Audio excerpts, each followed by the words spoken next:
Hər vaxtınız xeyir olsun müəllimlər. Hər birinizi salamlayıram. Hörmətli tərbiyəçi müəllimlər və metodistlər. Bu gün mən sizə sertifikasiya imtahanına və qarşıda keçiriləcək müəllimlərin işə qəbul imtahanına dəstək məqsədi ilə yeni bir mövzunun izahını verəcəm. Məktəbəqədər kurikulum terminlərinin təsviri müəllimlərin ən çox çətinlik çəkdiyi mövzulardan biridir. İnkişaf sahələrinin xarakteristikasıdır, əsas standartdır, alt standartdır. Bu mövzularla bağlı sadə bir şəkildə, ən sadə formada izahla bugünkü mövzumuzu tam öyrənmiş olacağıq. Sizinlə mənəm təlimçiniz Çimnaz Şıxverdiyeva. Onu da qeyd edeyim ki, avqust qruplarımıza qeydiyyatdan keçmək üçün mənimlə 055 933 55 75 nömrəsi vasitəsilə əlaqə saxlaya bilərsiniz. Deməli müəllimlər, dedik ki, bugün biz sizlə baxacağıq. Əlbəttə ki, məktəbəqədər kurikulum terminlərinin təsvirinə, yəni alt standartlara, alt standartların quruluşuna və əlbəttə ki, inkişaf sahələrinin xarakteristikasına. Amma öncə müəllimlər, gəlin baxaq və öyrənək ki, ümumiyyətlə məktəbəqədər kurikulum deyəndə biz nəyi nəzərdə tuturuq? Və mən çox xoşlayıram müəllimlərə hər bir şeyi düstur şəklində öyrədim ki, daha asan yadda qalsın və bizim üçün sadə və bəsit olsun. Deməli, birinci növbədə müəllimlər, tez-tez eşidirik ki, məktəbəqədər kurikulum deyəndə bir təhsil proqramı nəzərdə tutulur. Nədir məktəbəqədər kurikulum? Bir təhsil proqramıdır. Yəni, əgər bir təhsil proqramıdırsa məktəbəqədər kurikulum, onda uşağa nə öyrədiləcəyini, öyrənmə prosesinin necə təşkil olunacağını və əlbəttə ki, bir öyrənmə prosesi başa çatdıqdan sonra əldə olunan nəticələrin, yəni uşaqların çatdığı nəticələrin necə qiymətləndiriləcəyini müəyyən edən əsas sənəd nəzərdə tutulur. Deməli müəllimlər, qısaca olaraq kurikulum deyəndə biz nəyi nəzərdə tuturuq? Kurikulum müəllim üçün bir plandır. Yəni kurikulum əslində bərabərdir bir plan. Yəni təlim prosesinin yol xəritəsidir. Baxın, bu yol xəritəsi anlayışını da tez-tez eşidirik. Bu nə deməkdir müəllimlər? Bu o deməkdir ki, kurikulum yol xəritəsidir deyəndə, baxın, gözünüzün qabağına sanki belə bir vəziyyət gətirin ki, siz bir yerdən bir yerə getməyi planlaşdırırsınız. Bax, bu deyək ki, bir A nöqtəsindəsiniz, hardasa bir A nöqtəsindəsiniz, burada dayanmısınız, bir A nöqtəsi götürək, burada sizsiz, burada dayanmısınız və bir yol qət edərək gəlib çatmalısınız bir B nöqtəsinə, yəni mənzil başına, bir ünvana. A-dan B-yə bir yol qət etməlisiniz, buradan buraya gəlməlisiniz. Əgər sizin əlinizdə hər hansısa bir xəritə, o yola aparacaq bir istiqaməti göstərən hər hansısa bir material yoxdursa, istiqaməti sizə göstərən ki, A nöqtəsindən B nöqtəsinə mən necə gedib çatacam? Hansı yollardan istifadə edəcəm? Elə olan təqdirdə siz A-dan B-yə gəlmək üçün müxtəlif yollara gedəcəksiniz. Ola bilər ki, səhv küçələrə girəcəksiniz. Mənzil başına çatmağınız çox uzun bir vaxt aparacaq, çox uzun bir yol qət etməli olacaqsınız, enerjiniz tükənəcək, vaxtınız gedəcək və sizin üçün bu qısa yol, əslində bu qısa yol çətin bir, uzun məşəqqətli bir yola çevriləcək. Amma sizin əlinizdə bir xəritə olsa, siz həmin xəritəyə baxıb A-dan B-yə gəlmək üçün bəlkə də bir 15 dəqiqə ərzində bir vaxt sərf edəcəksiniz, doğru küçələrdən keçəcəksiniz, doğru yollardan keçəcəksiniz və gəlib rahatlıqla B nöqtəsinə çatacaqsınız. Düzdürmü? Bax, kurikulum da əslində həmin o xəritə kimidir. Yəni bir yol xəritəsidir. Bu da nə deməkdir? O deməkdir ki, əgər mənim məqsədim bir tərbiyəçi müəllim olaraq uşaqların inkişafına, o məktəbəqədər təhsil dövrü bilirsiniz də, 1-6 yaş dövrünü əhatə edir. Bu 1 yaşdan 6 yaşa qədər olan dönəmdə dəstək olmaqdırsa, yəni uşağı bir yerdən bir başqa bir yerə gətirməkdirsə, onun bilik və bacarıqlarını artırmaqdırsa, mən nə edirəm? Bir yol xəritəsinə ehtiyac hiss edirəm də ki, bu 1 yaşdan bağçaya başladığı 1 yaşdan 6 yaşa qədər uşağın bu dönəmdə, bu zaman aralığında sahib olmalı, öyrənməli olduğu axı müəyyən bir bacarıqlar var. Uşaq məktəbəqədər təhsildə müəyyən bacarıqlara yiyələnməlidir. Bax, o bacarıqlara uşağı yiyələndirmək üçün, o uşağı o A nöqtəsindən B nöqtəsinə, artıq məktəb həyatına, bax bu B nöqtəsi uşaq üçün məktəb həyatına hazır olduğu bir dönəmdir. O məktəb həyatına hazırlıqlı gətirmək üçün mən nə etməliyəm? Mənim yol xəritəm nə olmalıdır? Hansı addımları atmalıyam ki, uşaq məktəbəqədər təhsildən məzun olub ibtidai sinifə başlayanda artıq məktəb həyatına hazır olsun? Bax, həmin göstərilən tələblər, o istiqamətlər, o yollar əks olunur bizim məktəbəqədər kurikulum sənədində. Harda? Məktəbəqədər kurikulum sənədində. O 54 səhifəlik PDF deyirik. Müəllimlərin dilində ən çox 54 səhifəlik PDF kimi yadda qalır bu kurikulum sənədi. Həmin sənəddə göstərilən istiqamətlər üzrə. Və bu yol xəritəsi də əsas 3 suala cavab verir müəllimlər. Uşağa nə öyrədilir? Birinci sualımız bundan ibarətdir ki, uşağa nə öyrədilir? Öyrənmə prosesi necə qurulur? Və uşağın inkişafı necə izlənilir? Deməli, bir düstur şəklində buna baxsaq, görərik ki, kurikulumun əsas quruluşu əslində bir düstura bənzəyir. Mən bunu bu formada müəllimlərə izah edirəm. 2M, 1G qaydası ilə. Yəni, M üstəgəl M, üstəgəl G. Bu nə deməkdir? Bax, buradakı birinci M məzmun sözünü əhatə edir. Məzmun, yəni uşağa nə öyrədiləcək? Buradakı biliklər nələr olacaq? Bacarıqlar nələr olacaq? Dəyərlər, mövzular nələr olacaq? İkinci M-imiz bildirir metodları. Mən bu bilikləri, bu bacarıqları, bu dəyərləri, bu mövzuları uşağa necə öyrədəcəm? Bax, ikinci M necə öyrədilir sualına cavab verir. Təlim strategiyaları hansılar olacaq?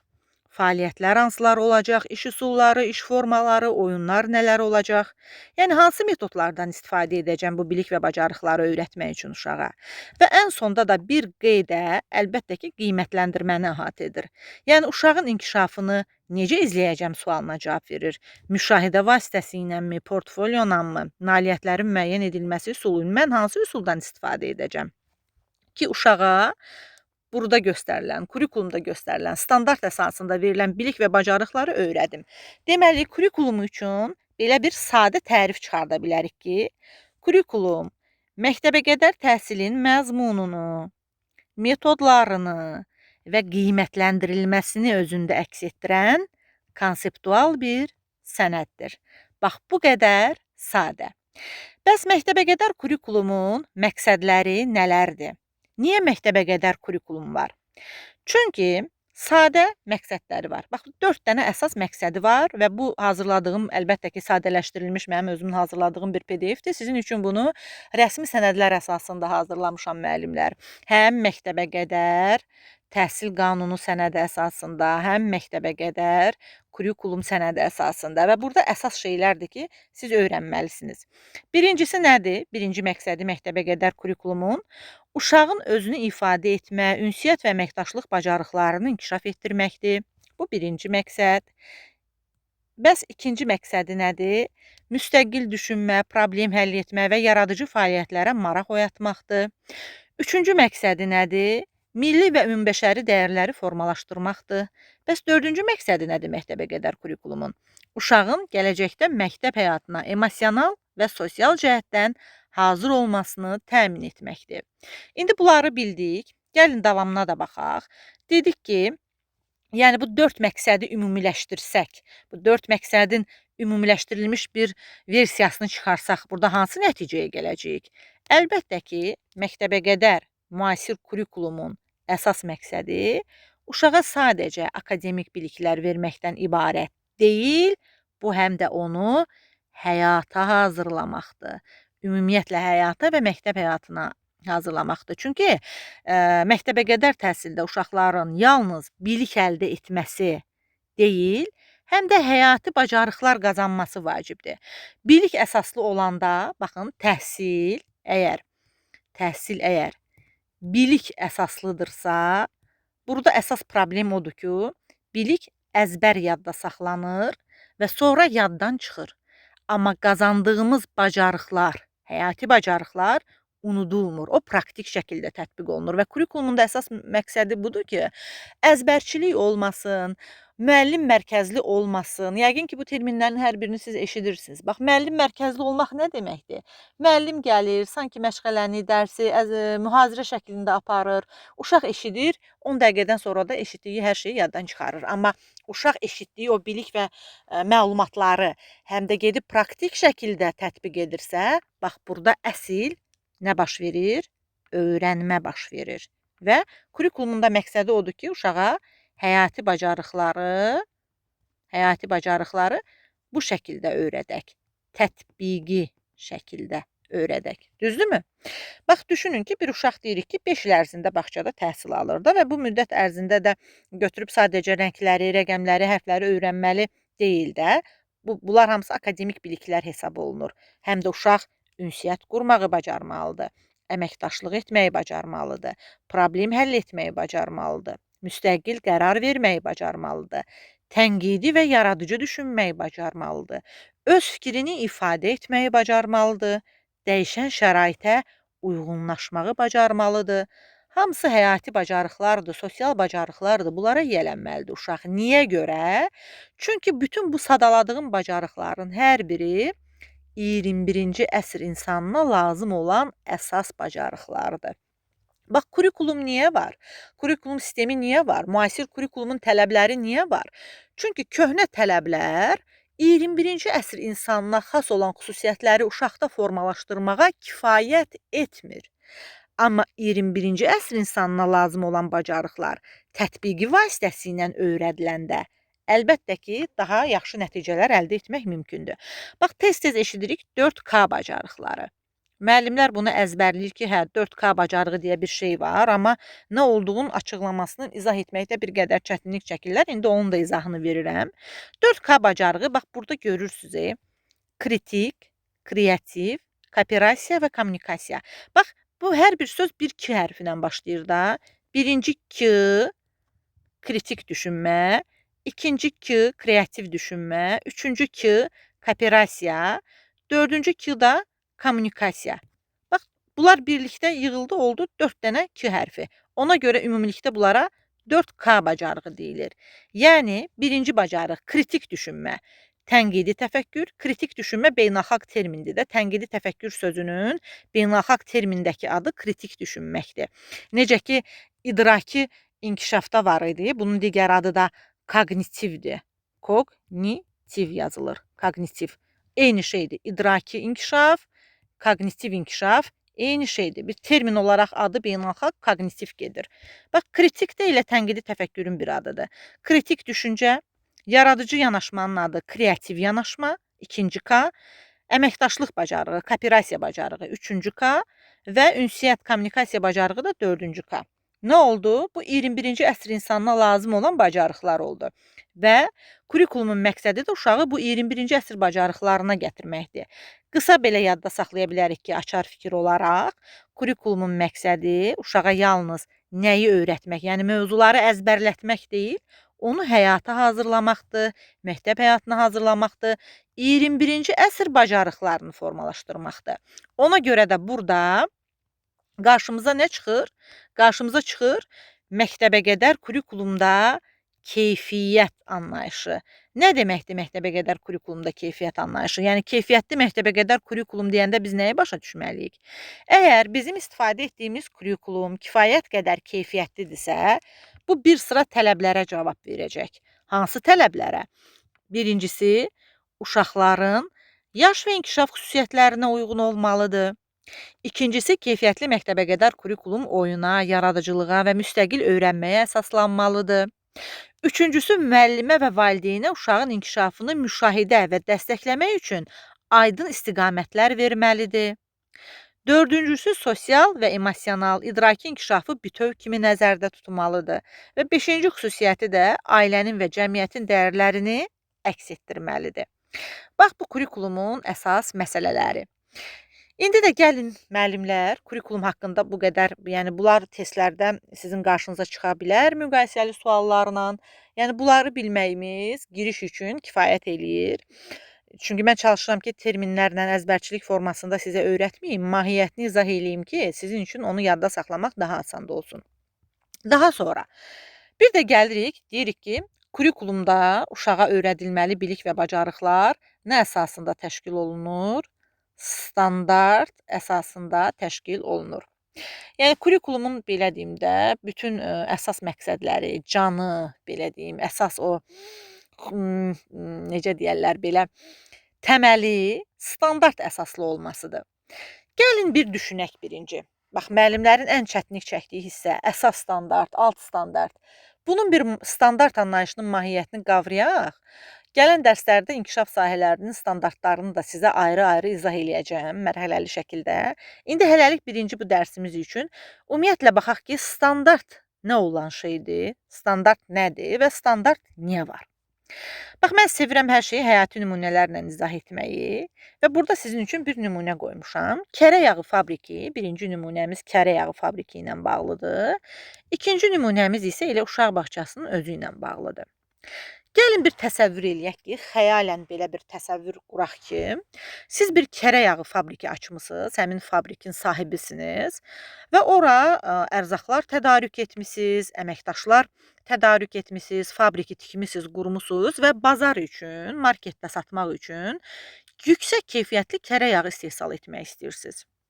Bu zaman siz nə edəcəksiniz? Fabriki tikəndən sonra, ərzaqları tədarük etdikdən sonra, əməkdaşları cəlb etdikdən sonra işçiləri fabrikə, siz məcbursunuz ki, həmin işçilərə bir kərə yağı istehsal etmək üçün onlara bir məhsulun hazırlanma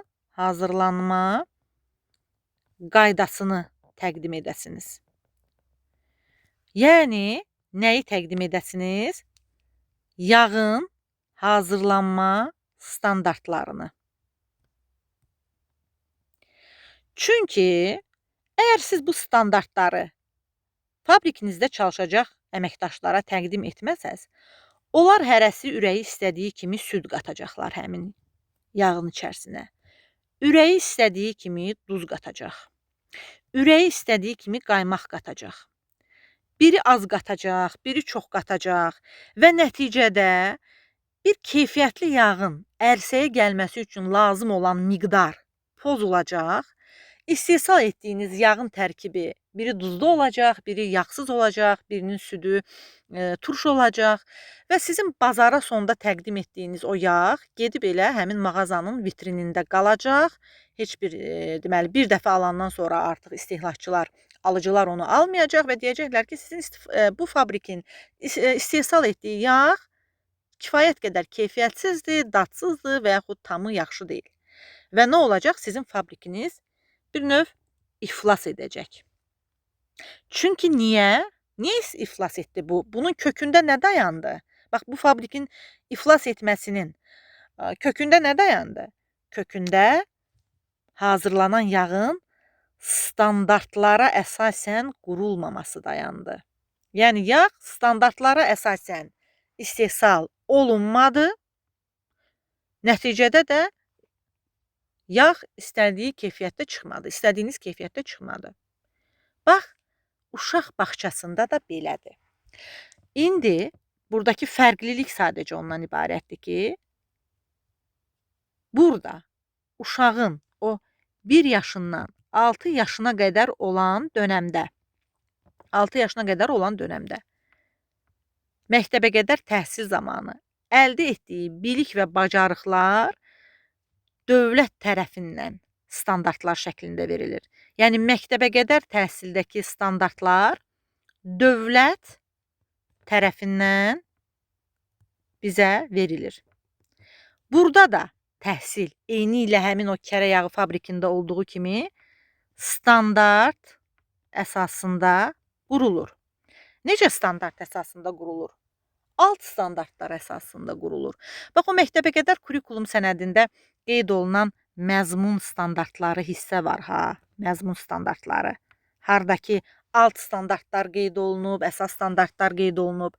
Bu da uşağın 21-ci əsr insanına lazım olan bacarıqlarla, müasir dövrün tələbinə bərabər olan cavab verən bacarıqlarla hazırlanıb məzun olması, yəni 6 yaşında artıq məktəbəqədər təhsildən, məktəbə hazırlıq qruplarından məzun olub ibtidai təhsilə, məktəb həyatına başlaması və yaxud ümumiyyətlə həyata hazırlanması o standartlar əsasında qurulur. Necə ki, kərə yağı fabrikinin birinci nümunədə özünün standartları var idi, uşaq bağçasının da ikinci nümunədə olduğu kimi özünün standartları var. Və o standartlar da yazılıb kurikulum sənədində, alt standartlar şəklində. Tərbiyəçi müəllim, metodist, bağça müdürü həmin o sənəddə göstərilən standartlara baxır və artıq onun üçün bir yol aydınlanır ki, yəni o kurikulum yol xəritəsi olaraq artıq müəllimin qarşısına aydın bir təsəvvür yaradır ki, 1 yaşından 6 yaşına qədər olan uşağa mən nələri keçməliyəm? Yəni, uşağa hansı bilik və bacarıqları qatmalıyam? Başa düşürsünüz nə demək istədiyimi? Necə ki, bu kərə yağı fabrikində o yağın tərkibinə o süd qatılırdı müəyyən miqdarda, duz qatılırdı, qaymaq qatılırdı ki, keyfiyyətli bir yağ olsun. İndi də keyfiyyətli bir təhsil üçün, təhsilin növbəti pilləsinə keyfiyyətli bir uşaq hazırlamaq üçün mən nə etməliyəm?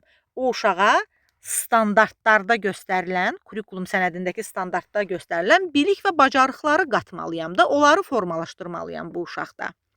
Yoxsa hər müəllim ürəyi necə istəyir elə dərs keçsə, dövlət tərəfindən qoyulan tələbə əməl etməsə, standartlara əməl etməsə, bu necə olar? Bu pərakəndəlik olar. Deməli, bax o deyirlər, standartlar dövlət tələbidir. Dövlət tərəfindən müəyyən olunur və tərbiyəçi müəllimin borcudur ki, o standartda göstərilən dövlət tələbinə uyğun uşaq hazırlasın. Bax, bu mənaya gəlir. Deməli, bəs indi bildik ki, standart əsaslıdır bizim təhsilimiz. Bəs indi bu standartları mən necə yerinə yetirəcəm? Burada nələr var? Birinci növbədə bu standartlar deyəndə biz baxırıq məzmun xətləri anlayışına. İndi daha çox bu termin olaraq inkişaf sahələri kimi biz görürük. Məzmun xətti sözünü bir qədər az görürük son PDF-lərdə, amma eyni şeydir. Məzmunun xətti elə inkişaf sahələrinə bərabərdir. Və məktəbəqədər təhsildə də neçə dənə inkişaf sahəsi var? 4 dənə inkişaf sahəsi var. Deməli, dövlət bizə deyir ki, 1 yaşdan 6 yaşa qədər uşaqları verdiyim bu 4 inkişaf sahəsi üzrə inkişaf elətdir. Bu artıq keyfiyyətli məktəbəqədər kurikulumun təmin olunmasını həyata keçirsin. Deməli, 4 inkişaf sahəsi üzrə tələb var ki, 4 inkişaf sahəsi üzrə biz uşaqları inkişaf etdirək. Bunların özlərinin adları var bu inkişaf sahələrinin, amma yadda saxlamaq üçün belə bir formul inkişaf elətdirmişəm. Yəni, dövlət bizə deyir ki, uşağı bədəncə, ağılca, yaradıcılıq cəhətdən və şəxsiyyət kimi inkişaf etdir. Bədəncə, ağılca, yaradıcılıq cəhətdən və əlbəttə ki, şəxsiyyət kimi inkişaf etdir. İndi bu 4 istiqamət üzrə inkişaf sahələri necə adlanır? İnkişaf sahələrimiz bizim kurikulum sənədimizdə 4 istiqamətə dedik bölündü və adlanır. Birinci inkişaf sahəsi fiziki inkişaf, sağlamlıq və təhlükəsizlik, yəni uşağın bədənini inkişaf etdirmək. İdraki inkişaf ikinci inkişaf sahəsidir, uşağı ağılca inkişaf etdirmək. Üçüncü inkişaf sahəsi estetik yaradıcılıqdır. Yəni, burada yaradıcı cəhətdən yaradıcılıq qabiliyyətinə sahib olan bir uşağı yetişdirmək və dördüncüsü sosial-emosional inkişafdır. Uşağı şəxsiyyət kimi inkişaf etdirmək əsas məqsədi güdür. Hətta təhsil qanununun 1-ci maddəsi, ümumi təhsil qanununun 1-ci maddəsi və məktəbəqədər təhsil qanununun 1-ci maddəsi bizə deyir ki, təhsilin əsas məqsədi məhz şəxsiyyət yetişdirməkdir. Ünsiyyət bacarıqlarına yiyələnən, kommunikasiya bacarıqlarına yiyələnən və s. Deməli, buradan bir qızıl qayda üzə çıxacaq müəllimlər. Məktəbəqədər təhsil uşağı yalnız məktəbə hazırlamır. O, həm uşağın bədənini, ağlını, yaradıcılığını, şəxsiyyətini birlikdə inkişaf etdirir. Və nə üzrə? Bu 4 inkişaf sahəsi baxımından. Bu sanki bir tələbdir. Bizə deyirlər ki, bu 4 cəhətdən uşağı inkişaf etdir. Uşaq həyata hazırlansın, məktəb həyatına hazırlansın. Bunlar da hansılardır? İnkişaf sahələridir. Bir digər adı nədir? Məzmun xəttidir. İnkişaf sahəsi, məzmun xətti eyni şeydir. İndi gəlin baxaq ki, hər bir inkişaf sahəsinə nələr daxildir? Testdə bu bizim qarşımıza necə çıxa bilər? Burada hansı açar sözlər var? Deməli, gəlin baxaq birinci məzmun xəttinə, birinci inkişaf sahəsinə, yəni fiziki inkişaf, sağlamlıq və təhlükəsizlik inkişaf sahəsinə. Bura daxildir nə? Əsas məqsədi odur ki, yəni bu inkişaf sahəsinin var olmasının əsas məqsədi ondan ibarətdir ki, uşağın sağlam, güclü, təhlükəsiz davranan şəxs kimi inkişaf etdirməkdir. Yəni uşağı sağlam böyütməkdir, güclü böyütməkdir və təhlükəsiz davranan şəxs kimi inkişaf etdirməkdir. Bəs açar sözləri nələrdir? Açar sözləri böyük motorika. Böyük motorika uşağın gövdə hərəkətləridir. Bura bir gövdə sözü verim. Gövdə, ayaqlar. Böyük motorika deyəndə uşağın gövdəsi və ayaqları gözünüzün önünə gəlsin. Gövdə və ayaqla hansı hərəkətləri həyata keçirir uşaq? Bunlar böyük motorikaya daxil olan hərəkətlər olacaq. Qaçmaqdır, tullanmaqdır, dırmaşmaqdır. İkinci motorika, kiçik motorika. Bu nədir? Əl biləyi. Əl, bilək. Yəni biləkdən aşağı olan hərəkətlər, əllər vasitəsilə həyata keçirilən hərəkətlər. Nələr daxil olacaq? Qələm tutmaq, kəsmək, yapışdırmaq. Uşağın sensor inkişafı, görməsi, eşitməsi, toxunması, dad bilməsi, iyi bilməsi. Məktəbə qədər təhsildə xüsusən də erkən inkişaf dönəmində uşaq ətraf aləmi toxunaraq, dadına baxaraq, eşidərək, görərək qavrayır. Deməli, sensor inkişaf burada önəmlidir, o da fiziki inkişaf sahəsinə daxildir. Bu, həm də idraki inkişafla bağlantılıdır, sensor inkişaf. Çünki uşaq nəyəsə toxunanda, deyək ki, bir sərt əşyaya, bunu idraki ilə də əlaqələndiririk, uşağın kognitiv inkişafı ilə də. Çünki uşaq nəyəsə toxunaraq, barmağındakı sinir ucluqları vasitəsilə beyninə, sinir belə deyim də, şəbəkəsi vasitəsilə beyninə siqnal gedir ki, əlimdə tutduğum əşya qaynardır, yumşaqdır, tüklüdür, sərtdir və s. Beynində o ötürülən məlumatı, barmağındakı sinir ucluqları vasitəsilə beyninə ötürülən məlumatı uşaq beynində proses edir və ona dair bir qavrama uşaqda formalaşır. Deməli, sensor inkişaf həm də idraki ilə bağlıdır. Daha sonra fiziki inkişaf, sağlamlıq və təhlükəsizlik inkişaf sahəsinin içərisində sağlam həyat tərzi var. Düzgün qidalanma, gigiyena, gündəlik rejim var və bir də təhlükəsizlik var bu inkişaf sahəsinin içərisində. O da təhlükəsizlik qaydalarına əməl etməklə bağlıdır. Yəni, bura nə daxil olacaq? Yol hərəkəti qaydaları, yanğın zamanı davranış, təbii fəlakətlər zamanı davranış, təhlükəli əşyalarla ehtiyatlı davranış. Nəticədə nə formalaşacaq? Sağlamlıq, motorika, təhlükəsizlik. Bunlar üçü birinci inkişaf sahəsinin içərisində formalaşacaq. Bəs ikinci inkişaf sahəsi olan idraki inkişaf bizə nə verir? Əsas məqsədi odur ki, uşağın düşünməyi, öyrənməyi, problem həll etməyi öyrənməsi burada əsas məsələdir. Bunun içərisində nə daxil olacaq? Əlbəttə ki, nitqin inkişafı, danışmaqdır, fikrini ifadə etməkdir, ünsiyyət qurmaqdır. İkincisi, məntiqi düşünmə, müqayisə etmək, səbəb-nəticə əlaqəsi qurmaq, nəticə çıxarmaq. Üçüncüsü, riyazi təsəvvürlər, saymaq, ölçmək, qruplaşdırmaq, yəni idrakla bağlı olan məsələlər. Bax, burada yazılan açar sözlər beynimizlə biz müqayisə edirik də, beynimiz vasitəsilə səbəb-nəticə əlaqəsi qururuq, qruplaşdırırıq və məkan, zaman anlayışları, sağ-sol, əvvəl-sonra, dünən, bugün, sabah, bu kimi anlayışlar. Və idraki inkişafda nə formalaşacaq? Uşağın nitqi, məntiqi, riyazi bacarıqları, düşünmə prosesi. Bəs, üçüncü inkişaf sahəmizdə nələr var? Bura daxildir estetik, yaradıcı inkişaf sahəsinin xüsusiyyətləri. Burada dördüncü inkişaf sahəsi də mən qeyd etmişdim, amma indi görə bilmirəm onu. Onun xüsusiyyətlərini də yazaram müəllimlər indi sizin üçün ayrıca, heç bir problem yoxdur. Sadəcə burada yəqin ki, PDF-də silinib. Deməli belə, gəlin davam eləyək. Estetik yaradıcı inkişafda da əsas məqsəd uşağın gözəlliyi görmə və hiss etməsi ilə bağlıdır. Və gözəlliyi görüb hiss etməklə bağlı onun yaradıcılığını inkişaf etdirməyə də qarşıya məqsəd qoyur. Bura nə daxil olacaq?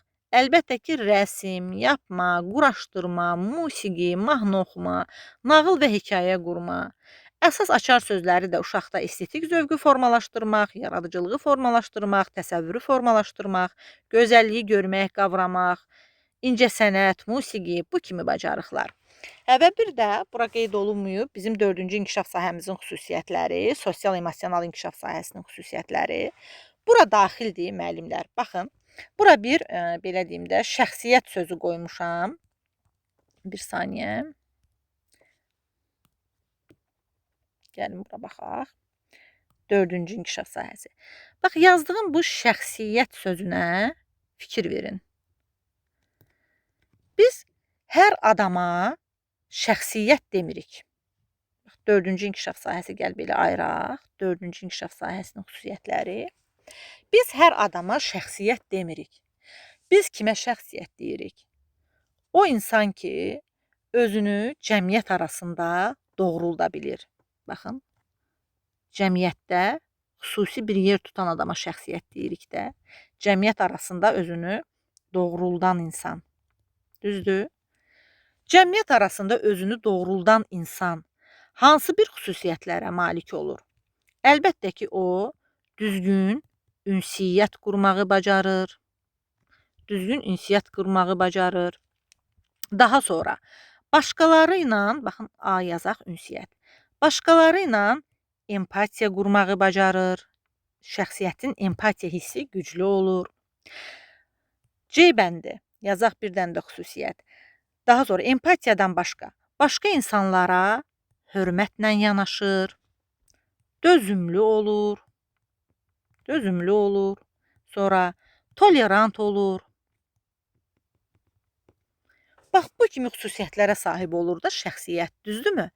Deməli, sosial-emosional inkişaf sahəsi uşaqda hansı xüsusiyyətləri reallaşdıracaq?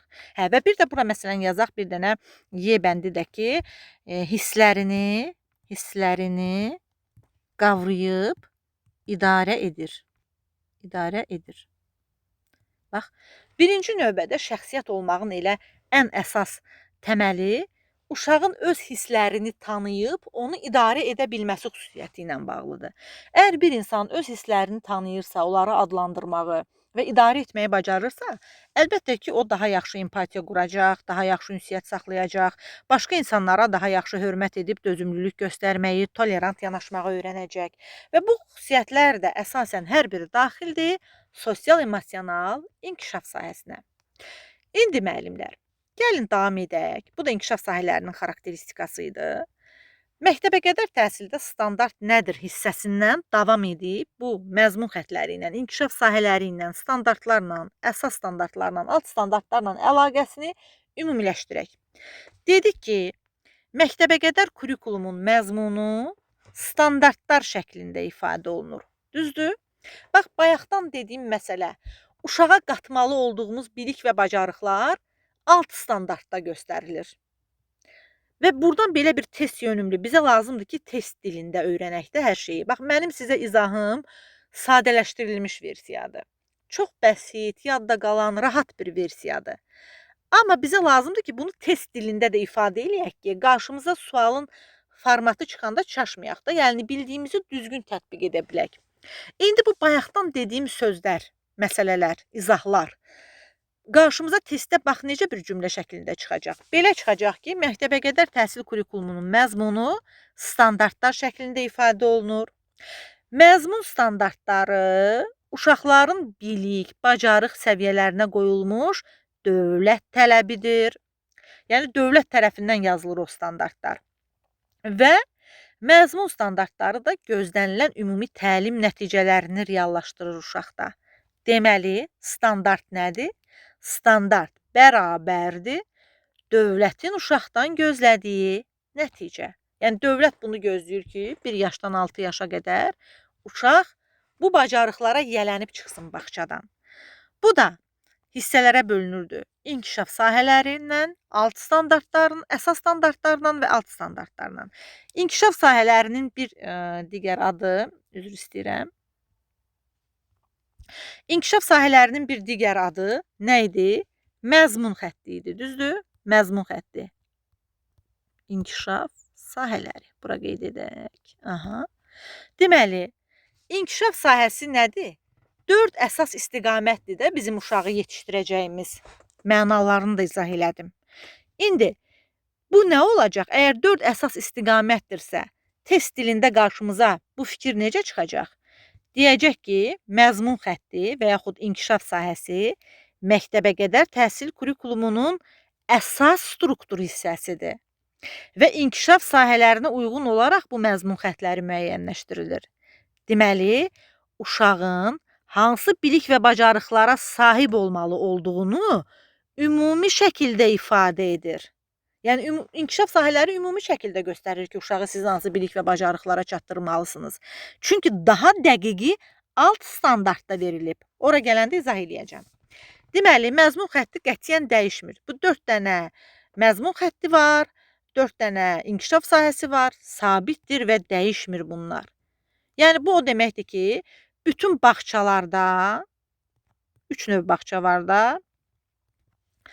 bələdiyyə əsaslı, dövlət əsaslı və özəl. Amma 4-ü də bu inkişaf sahələrinə uyğun uşağı yetişdirməlidir. Çünki bu dövlət tələbidir. Bunu heç kim poza bilməz. Bu sabitdir, dəyişmir. Bəs əsas standart nədir? Əsas standart, bax, bu inkişaf sahələrini, bu məzmun xəttlərini ümumilikdən çıxaran, bir qədər də mənzərəni bizə aydınlaşdıran, rahatlaşdıran bir hissədir. Yəni, bütün yaş qruplarında, indi müxtəlif yaş qrupları var da məktəbəqədər təhsildə. Birinci körpələr qrupu, ikinci körpələr qrupu, üçüncü körpələr qrupu, daha doğrusu birinci körpələr qrupu, ikinci körpələr qrupu, orta yaş qrupu, böyük qrup və məktəbə hazırlıq qrupu, düzdür? Və bütün yaş qrupları üçün eyni olan ümumi tələblər var. Bax, yəni məzmun xəttlərini biraz da açan alt standartlar yaş qruplar üçün ümumi olan tələblərdir. Və inkişaf sahəsinin içində istiqamətləri göstərib mənzərəni biraz da bizə aydınlaşdırır və əsasən dəyişmir. Bəs alt standart nədir? Alt standart əsas standartın yaşa uyğun konkretləşdirilmiş hissəsidir. Yəni, hər bir qrupda alt standart yaşa uyğun olaraq konkretləşdirilməlidir. Yəni, yaş artdıqca müəllimlər, alt standartlar mürəkkəbləşəcək və hər yaş qrupunun özünün konkret gözləntiləri var. Yəni, dövlət hər bir yaş qrupundan müəyyən bir standart əsaslı gözləntiləri var və tərbiyəçi müəllim qarşısına tələb qoyur ki, birinci körpələr qrupunu bu standartlar əsasında tərbiyə et. İkinci körpələr qrupunu bu standartlar əsasında, orta qrupu bu standartlar əsasında, böyük qrupu bu standartlar əsasında, məktəbə hazırlıq qrupunu bu standartlar əsasında. Yəni, sadə dillə desək, müəllimlər hər zaman olduğu kimi, mənim qruplarıma yazılan müəllimlərin ən çox eşitdiyi sözlərdən biri də sadə dillə desək ifadəsidir. Yəni, ən yaxşı yadda saxlamaq üçün biz bunları parçalamalıyıq da. Məktəbəqədər kurikulumun məzmunu necə qurulub? Məzmun xəttləri şəklində, yəni birinci inkişaf sahələri gəlir. Sonra əsas standartlar həmin o inkişaf sahələrini biraz da aydınlaşdırır. Sonra da alt standartlar gəlir ki, yaş səviyyəsinə uyğun olaraq daha dəqiq məqsədlərimiz nələrdir? Hər yaş qrupunda hansı bilik və bacarıqlara uşaqları çatdırmalıyıq, düzdürmü? Bax, bunları bizə göstərir. Və müəllimlər, deməli, burada belə bir sizə bir istiqamət də verim ki, biz bugün əsas alt standartlara bərabərcə sizlə baxacağıq. Amma o alt standartlara keçməzdən qabaq, müəllimlərin ən çox çəkdiyi hissələrdən biridir. Bu məzmun sözünə bir aydınlıq gətirmək istəyirəm mən. Çünki görürəm ki, müəllimlər məzmun sözünü bir qədər qarışdırırlar və testdə qarşına çıxanda bu məzmun sözü hardadırsa, ona dair bir yanlışlıq orada olur. Məzmun sözü, müəllimlər, məna, içindəki məna deməkdir. Mövzu deməkdir. Mövzu. Baxın, təsəvvür edin ki, kitab dükandan bir dənə kitab almısınız. Açmısınız kitabı. Bu üz qabığıdır. Bu kitabın üz qabığıdır. Birinci səhifəsində nə olur kitabın? Mündəricat. Bura yazım, bura balacadır. Mündəricat. Yəni, kitabın içindəkilər. Düzdür? Mən mündəricata baxıram, həmin bu mündəricata və məndə təsəvvür yaranır ki, bu kitabın içində nələr var? Yəni bu kitabın məzmunu nədən ibarətdir? Mündəricat içindəkilər mənə deyir ki, bu kitabın məzmunu deyək ki, hekayələrdən ibarətdir və yaxud dastanlardan ibarətdir, xeyirxahlıq mövzusundadır və yaxud dedektiv bir kitabdır. Məzmunu dedektiv hekayələrdən ibarətdir. Bax, məzmun həmin o içindəkilərdir, mövzulardır. Məzmun bu deməkdir. Və o səbəbdən də baxın, deməli, kurikulumun məzmunu da, yəni içindəkilər də buradakı inkişaf sahələrindən əsas standartlar ki, ümumi məqsədi göstərir və alt standart da yaş səviyyəsinə uyğun olan dəqiq məqsədləri göstərir. Bu da kurikulumun məzmunudur. İndi gəlin baxaq ki, alt standartların özünün məzmunu nədən ibarətdir? Buna dair mühüm məqamlar nələrdir? Alt standart dedi ki, əsas standartdan çıxdığına görə, əsas standartın daha konkret və ölçülə bilən hissəsidir. Deməli, alt standart bərabərdir əsas standartın hissəsi olmaq. Və dedik ki, alt standart dəyişir. Amma necə dəyişir? Əsas standart bütün yaş qruplarında necə qalırdı? Eyni qalırdı. Mən hətta sizə tövsiyə edirəm ki, bu izahı dinləyərkən siz o kurikulum sənədini əlinizin altında saxlayasınız, o məzmun standartları hissəni açasınız. Bir əlinizdə həmin PDF, bir yandan da bu videoya baxıb ümumiləşdirib əgər baxsanız bu izaha sizin üçün çox daha faydalı olacaq müəllimlər. Deməli, alt standartlar bütün yaş qruplarında dedik ki, eyni qalır. Amma alt standart yaş artdıqca mürəkkəbləşərək dəyişir. Deməli, 3-4 yaşı üçün, orta qrup üçün belə bir nümunə vermişəm sizin üçün ki, 3-4 yaşda belə bir standart var ki, uşaq 3 dairəsində ədədləri öyrənir də, 1, 2, 3-ə qədər. Düzdür? Deməli, 3 dairəsində saymaq 3-4 yaş dövrünün standartıdır. Dövlətin tələbidir ki, 3-4 yaşlı uşaqlar, orta qrupdakı uşaqlar 1, 2, 3-ə qədər saya bilsin. 3 dairəsində saya bilsin. Bəs axı deyirik ki, yaş artdıqca dəyişib mürəkkəbləşir alt standart. 4-5 yaşda necə olacaq? Elə 1-dən 3-ə qədər qalacaq? Xeyr, daha da artmalıdır. Daha da mürəkkəbləşib dəyişməlidir. Deməli, 4-5 yaşdakı uşaq 5 dairəsində sayacaq. 1, 2, 3, 4, 5. Bu da böyük qrupun standartıdır, böyük qrupun dövlət tələbidir. Məktəbə hazırlıq qrupu üçün 5-6 yaş üçün artıq 10 dairəsində saymaq və sadə hesablamalar aparmaq bacarığı var. Deməli, burada 1-dən 10-a qədərdir. Dövlətin tələbi bu yaş dönəmi üçün 1-dən 10-a qədərdir. Nə oldu? Əsas standart dəyişmədi, amma alt standart mürəkkəbləşdi. Deməli, hər bir alt standart müəllimlər 2 hissədən ibarət olur. Bu qanundur. 2 hissədən ibarət olur. Yəni, məzmun hissəsindən, bilik hissəsindən və fəaliyyət hissəsindən. Yəni, məzmun uşaqların nə öyrənəcəyini, yəni o bilik hissəsini, içində nələr var, mündəricatında, mövzularında nələr var, bu bilik hissəsini, fəaliyyət hissəsi isə uşağın öyrəndiyini necə nümayiş etdirəcəyini göstərir. Baxın, burada bir dənə alt standart qoymuşam ki, əşyalarla orta qrupdan 3 dairəsində riyazi əməliyyatları yerinə yetirir. Burada bilik hissə 3 dairəsində sayma hesablama əməliyyatlarıdır. Fəaliyyət hissəsi də uşaqların həmin əməliyyatları yerinə yetirməsidir. Bilik hissə bu suala cavab verir. Nə öyrəniləcək? Fəaliyyət hissə bu öyrəndiyini necə göstərəcək? 3 dairəsində sayma hesablama əməliyyatları bilik hissədir, uşağın onu yerinə yetirməsi həmin əməliyyatları fəaliyyət hissədir. Bəs niyə görə bizdə yalnız, belə deyim də, bilik hissə kifayət etmir? Niyə fəaliyyət hissəyə də ehtiyac var? Çünki müəllimlər, müasir kurikulumun tələbi bundan ibarətdir ki, bayaq nə dedim? Uşaq mərkəzli olsun təlim. Müəllim mərkəzli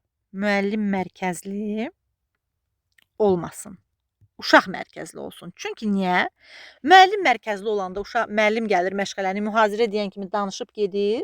Uşaq onu dinləyir, əzbərləyir, nələrsə yadda saxlayır, amma tətbiq etmir. bayaq nə dedim? Tətbiq etməməsi o deməkdir ki, uşaq fəal öyrənən deyil. Müəllim aktiv şəkildə dərsin məşğələsini keçib gedir, amma uşaq məlumatı sadəcə bilir, əzbərləyir, tətbiq etmir. Fəaliyyət hissədə ona görə var ki, uşaq o öyrəndiyi biliyi yerinə yetirsin. Yəni tətbiq etsin. Çünki bilik kifayət etmir.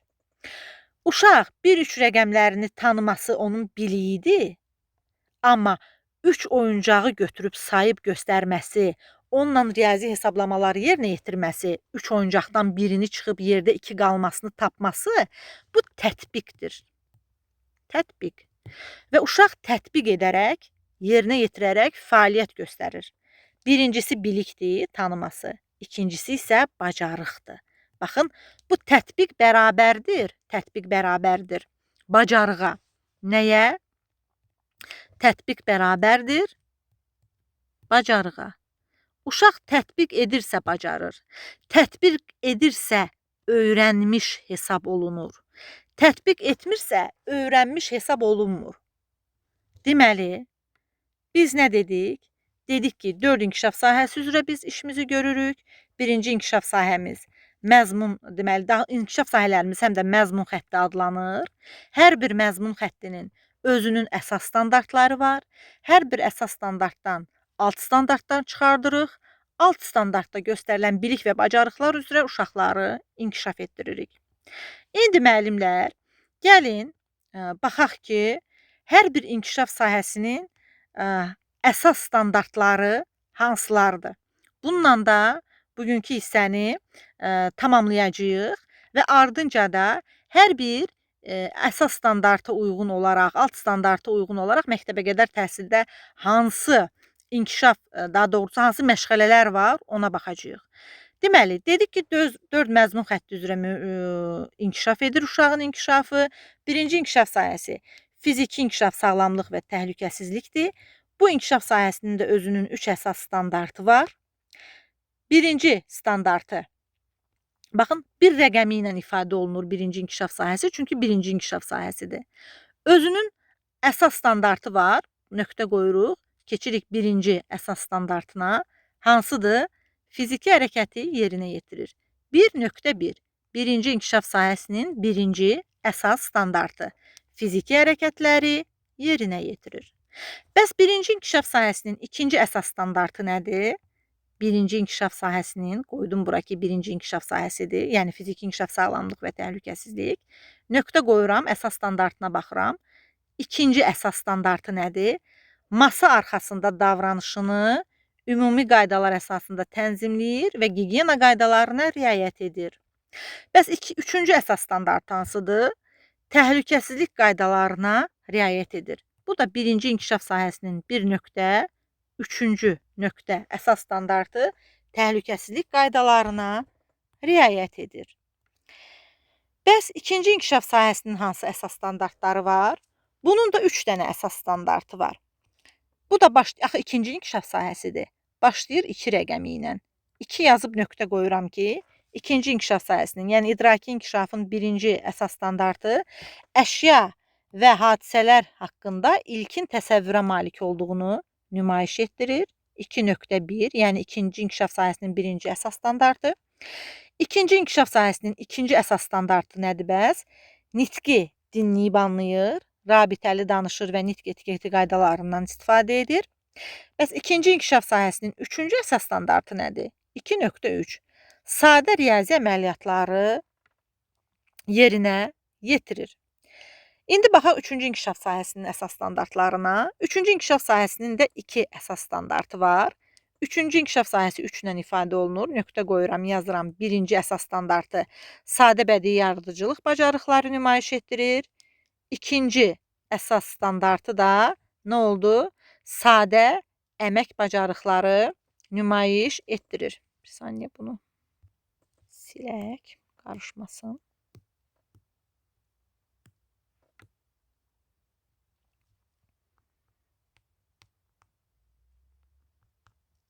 Deməli, 3.1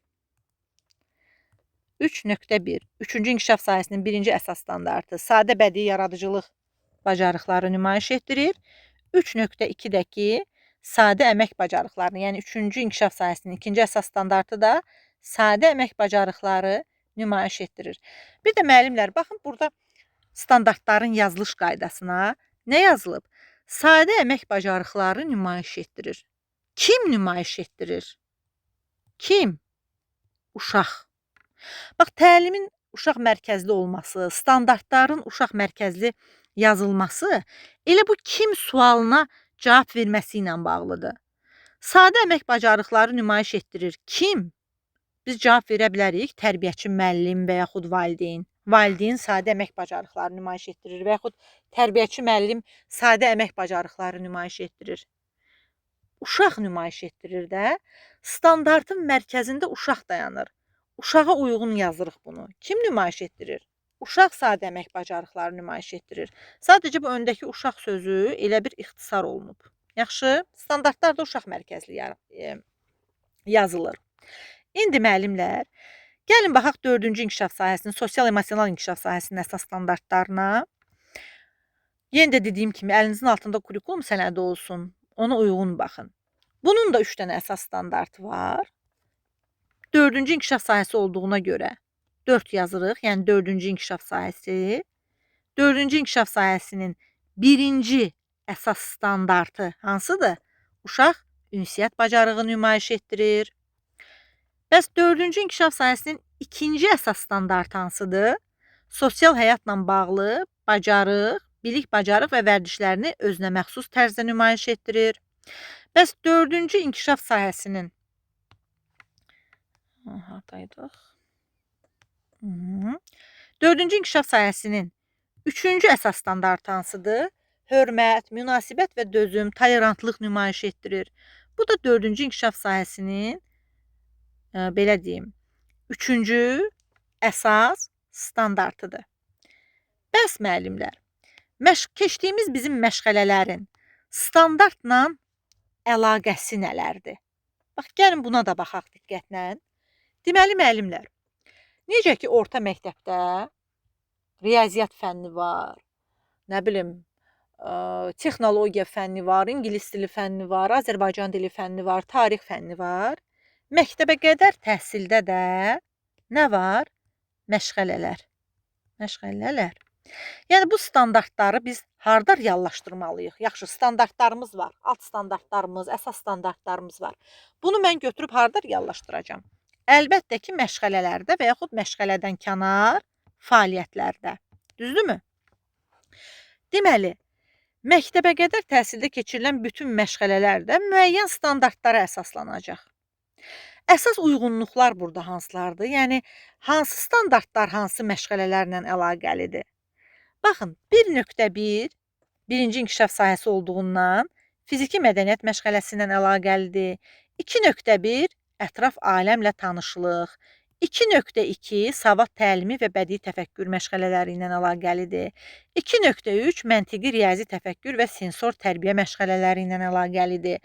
3.1 təsviri fəaliyyət və musiqi məşğələləri ilə əlaqəlidir.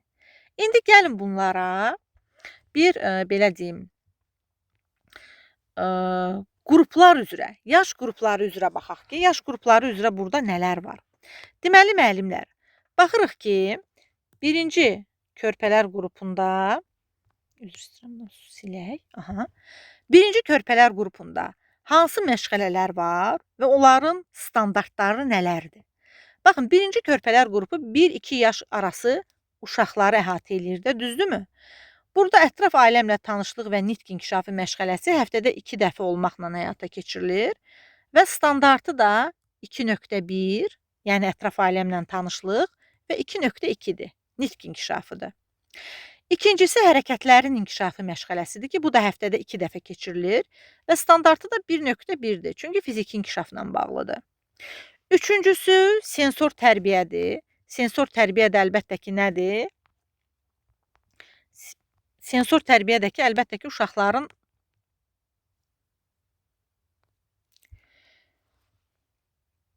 oyuncaqlarla, didaktik materiallarla, oyuncaq tikinti materialları ilə olan məşğələsidir ki, burada uşaq toxunaraq, iyi bilərək, dad bilərək, görərək qavrasın.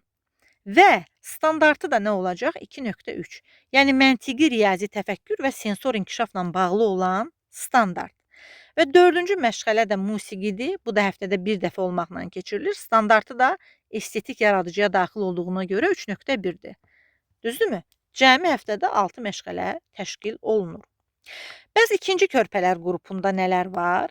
İkinci körpələr qrupunda deməli müəllimlər, baxırıq ki, bu da 2-3 yaşlı uşaqlar üçün təşkil olunan məşğələləri nəzərdə tutur. 2-3 yaşlı uşaqlar üçün. Burada nələrdir? Ətraf mühitlə tanışlıq və nitq inkişafı mərhələsi həftədə 2 dəfə olmaqla, standartı da dedik 2.1 və 2.2-dir. Hərəkətlərin inkişafı məşğələsi standartı 1.1-dir. Sensor tərbiyə 2.3-dür. Musiqi həftədə 2 dəfə olmaqla standartı 3.1-dir və təsviri fəaliyyətdə də standart 3.1-dir. Çünki niyə görə 3 ilə başlayır? Bu çünki estetik, yaradıcı inkişaf sahəsinin standartıdır. Və həftədə 8 məşğələ var ikinci körpələr qrupunda. İndi müəllimlər, gəlin baxaq orta qrupa. Orta qrupdakı 3-4 yaşlı uşaqları əhatə eləyir. Hansı yaşlı uşaqları? 3-4 yaşlı uşaqları. Bəs burada hansı məşğələlər var da? Yəni hansı fənlər var deyək belə, sadə formada. Amma məktəbə qədər təhsildə fən yoxdur da, məşğələ var. Ətraf aləmlə tanışlıq və nitq inkişafı. Həftədə 2 dəfə olmaqla təşkil olunur. Standartı da 2.1-dir. Məntiqi və riyazi təfəkkürün inkişafı məşğələsi həftədə 1 dəfə, standartı da 2.3-dür. Bədii təfəkkürün inkişafı həftədə 1 dəfə, standartı da 2.2-dir. Fiziki mədəniyyət həftədə 2 dəfə, standartı da 1.1-dir. Musiqi həftədə 2 dəfə, standartı 3.1-dir. Təsviri fəaliyyətdə də nə daxildir? Rəsmdir, yapmadır, quraşdırmadır, kəsib yapışdırmadır. Nədir bunlar? Həftədə 2 dəfə, standartı da 3.1-dir. Və cəmi həftədə orta qrupda bizim 10 dənə məşğələmiz var. İndi müəllimlər, gəlin baxaq növbəti qrupumuza, böyük qrupa. Böyük qrupda. Böyük qrup təşkil olunur. Hansı uşaqlar üçün? Əlbəttə ki, 4-5 yaşlı uşaqlar üçün. Hansı uşaqlar üçün? 4-5 yaşlı uşaqlar üçün. 4-5 yaşlı uşaqlar üçün baxaq hansı məşğələlər var. Ətraf aləmlə tanışlıq və nitq inkişafı həftədə 2 dəfədir. Standartı da 2.1 ilə 2.2-dir. Məntiqi riyazi təfəkkürün inkişafı həftədə 1 dəfə, standartı da 2.3-dür. Bədii təfəkkürün inkişafı həftədə 1 dəfə, standartı 2.2. Fiziki mədəniyyət həftədə 2 məşğələ və standartı da 1.1. Musiqi həftədə 2 məşğələ, standartı 3.1. Təsviri fəaliyyət standartı 3.1. Və həftədə cəmi 10 məşğələ. Bəs məktəbə hazırlıq qrupunda uşaqlar üçün 5-6 yaşlı uşaq, məktəbə hazırlıq qrupu 5-6 yaşlı uşaqları bilirsiniz ki, əhatə edir. Məktəbə hazırlıq qrupunda hansı məşğələlər var? Ətraf aləmlə tanışlıq. Baxın, nitq inkişafı ayrılır. Ətraf aləmlə tanışlıq kimi görürük. Həftədə 1 dəfə. Məntiqi riyazi təfəkkürün inkişafı həftədə 2 dəfə, standartı 2.3. Bədii təfəkkürün inkişafı həftədə 1 dəfə, standartı 2.2. Bunlar əsas uyğunluqlardır da. Dördüncüsü, savad təliminə hazırlıq və nitq inkişafı həftədə 2 məşğələ, standartı 2.2. Fiziki mədəniyyət həftədə 2 dəfə, standartı 1.1. Musiqi həftədə 2 məşğələ, standartı 3.1 və təsviri fəaliyyət həftədə 2 dəfə, standartı 3.1 və cəmi 12 məşğələ. Uşağın yaşı artdıqca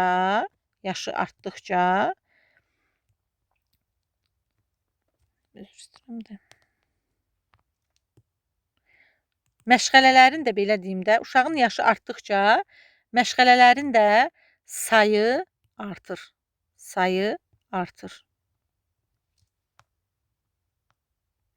Bax, burada bir cədvəl də sizin üçün qeyd etmişəm ki, hər bir məşğələnin standartla dedik əlaqəsi var da. 1.1 fiziki inkişafı göstərir. Fiziki mədəniyyət və hərəkətlərin inkişafı məşğələsi ilə əlaqəsi var. 2.1 ətraf aləmlə tanışlığı göstərir. Ətraf mühitlə tanışlıq və ətraf aləmlə tanışlığı göstərir. 2.2 nitq və idrak inkişafıdır. Nitqin inkişafı, savad təliminə hazırlıq, bədii təfəkkürün inkişafı məşğələsi ilə əlaqəsi var. 2.3 Məntiqi idraki inkişafdır. Məntiqi riyazi təfəkkürün inkişafı, sensor tərbiyə ilə əlaqəsi var. 3.1 estetik yaradıcı inkişafı göstərir. Bu da musiqi məşğələsi, təsviri fəaliyyət məşğələsi ilə əlaqəsi var. Bəs məşğələsi olmayan standartlar hansılardır?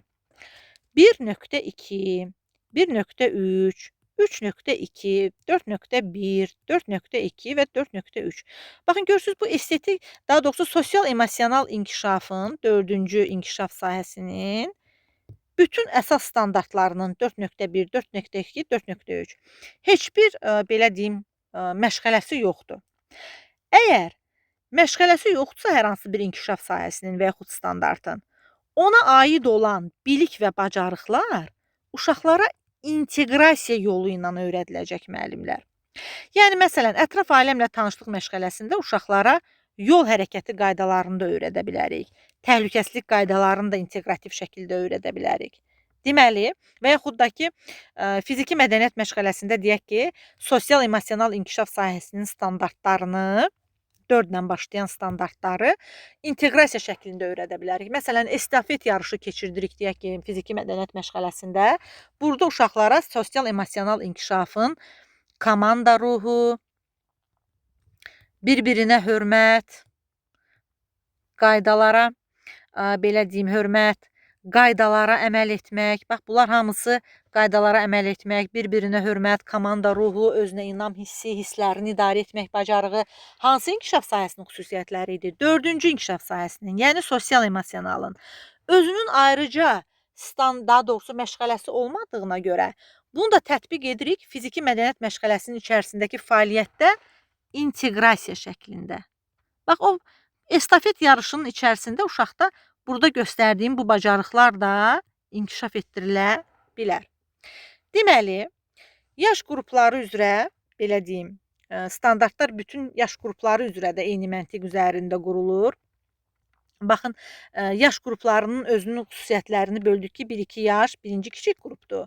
2-3 yaş ikinci kiçik qrupdur. 3-4 yaş orta qrupdur. 4-5 yaş böyük qrupdur. 5-6 yaş da məktəbə hazırlıq qrupdur. Və standartlar burada hər yaş qrupu üzrə mürəkkəbləşir. Getdikcə mürəkkəbləşir. Və amma burada bir məsələ var. Standart özü yaş qrupunun xüsusiyyətlərinə görə, uşaqların yaşı artdıqca, bacarıqları artdıqca standartlar da axı dəyişməlidir. Bu dəyişiklik standartın özünün tərkibində baş verir. Amma onların kodları yaş qruplarında dəyişmir. Yəni, dəyişən yalnız uşaqlardan gözlənilən bilik və bacarıqların mürəkkəblik səviyyəsidir. Dəyişən nədir alt standartda? Uşaqlardan gözlənilən bilik və bacarıqların mürəkkəblik səviyyəsi. Və bu mürəkkəblik səviyyəsi də didaktik prinsiplərdən olan varislik prinsipi əsasında həyata keçirilir. Varislik prinsipi də odur ki, yəni bütün bilik bacarıqlar sadədən mürəkkəbə doğru, asandan çətinə doğru inkişaf etdirilir. Birinci növbədə, məsələn, birinci kiçik qrupda daha sadə bir standartla başlayıb, eyni standart məktəbə hazırlıq qrupuna qədər mürəkkəbləşir, amma kodu eyni qalır. Deyək ki, 1, 2, 1. Bu kod alt standart üçün 1 yaşdan, birinci kiçik qrupdan 6 yaşa qədər, məktəbə hazırlıq qrupuna qədər kodu eyni qalır, amma tərkibi dəyişir. Yəni, tərkibi də o deməkdir ki, uşaqlardan gözlənilən bilik və bacarıqların mürəkkəblik səviyyəsi də dəyişir. Hansı prinsip əsasında dəyişir? Varislik prinsipi əsasında dəyişir. Sadədən mürəkkəbə doğru. Növbəti dərslərimizdə bu alt standartların dəyişməsi qaydalarına da müəllimlər sizinlə hər inkişaf sahəsi üzrə ayrıca baxacağıq. İzahları diqqətlə izləyirsiniz və YouTube kanalıma abunə olan müəllimlərdən də xahişim ondan ibarətdir ki, bu kimi sadə, asan izahların olmasını, davamlı olmasını istəyirsinizsə, bu videoları daha çox müəllim həmkarınızla paylaşın. Çünki çox müəllimin xəbəri olsun ki, daha çox müəllim bu izahlardan yararlana bilsin. Bir-birinizlə paylaşın, şərh yazın ki, video daha çox müəllimə çatsın. Və kanalıma əlbəttə ki, abunə ola bilərsiniz, şərh yaza bilərsiniz, sizin üçün qaranlıq qalan sualları qeyd edə bilərsiniz şərhlər hissəsinə. Mən vaxt tapdıqca bütün sualları cavablandırıram kanalımda. Və onu da qeyd edeyim ki, müəllimlər, yeni qruplarımıza da qeydiyyat davam edir. Avqust qruplarına bilirsiniz ki, məktəbə qədər sertifikasiya imtahanı oktyabr ayında keçiriləcək və çox az bir müddət qalıb. Xüsusilə də sıfır baza ilə hazırlaşan müəllimlər vaxtında qruplara qeydiyyatdan keçin, biliklərinizi sistemli şəkildə artırın ki, daha sonra imtahan yaxınlaşanda mövzular üst-üstə yığılıb qalmasın və biz stresli bir hala keçməyək. Çünki davamlılıq, zəncirvari şəkildə davamlılıq burada önəmlidir. Və bu gün müəllimlər, mən sizə izah etdim məktəbəqədər kurikulum terminlərinin təsvirini. Sizinlə mən idim, təlimçiniz Çimnaz Çıxverdiyeva və ən sonda da qruplarımıza qeydiyyatdan keçmək üçün nömrəmizi xatırlatmaq istəyirəm. Əlaqə üçün 055 933 55 75 nömrəsi vasitəsilə mənimlə əlaqə saxlaya bilərsiniz. Hər birinizə uğurlar arzulayıram müəllimlər.